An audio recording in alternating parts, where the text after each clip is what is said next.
দুর্গাপুজো কালী পুজো শেষ, এবার আইবুড়ো পুজো শুরু। ভোগ সাজি দেওয়া হবে পাত্রপাত্রীকে। ৯,৪৭২তম আইবুড়ো ভাত খাওয়ার ফটো বন্ধুরা। আইবুড়ো সিজন শুরু হয়ে গেল। এখন ফেসবুকে আর ঢোকা যাবে না। আজকে দিদির বাড়ি, কালকে দাদুর বাড়ি, পরশু জেঠুর বাড়ি। তোমার কি মনে হয় এটা মেগা সিরিয়াল যে আমরা প্রত্যেকদিন এপিসোড দেখবো? আইবুড়ো ভাত পর্ব ৭২। তবে একটা কোলাজ বানিয়ে ফটো দিতে পারো না? 1 সেকেন্ড।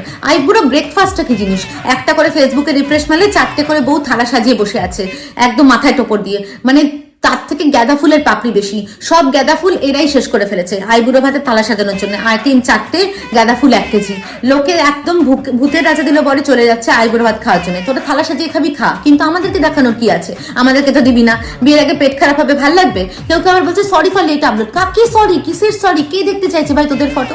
এমন একটা ভাব করছে ওদের ফটো দেখার জন্য আমরা মরে যাচ্ছি। পুজোর সময় হচ্ছে আর কত রাত একা থাকবো, আর এখন জানলা খুলেই সানে আজ। ভাই তুই তো আর রাতে একা থাকবে না, কিন্তু আমাকে তো রাতে কান মাথা ঝালাপালা করার কি আছে? তোরা বিয়ে করছিস, চুপচাপ থাক, কিন্তু তোদের বাড়ির সানাই রাজের জন্য আমাদের বাড়িতে কেন ধুমধাম আনা হচ্ছে? আমাকে বাড়িতে কথা শুনতে হচ্ছে যে সবাই বিয়ে করলে তুই কেন করবি না? সবাই বলে সিঙ্গেল। তাহলে এত কোটি কোটি বিয়ে কে করছে?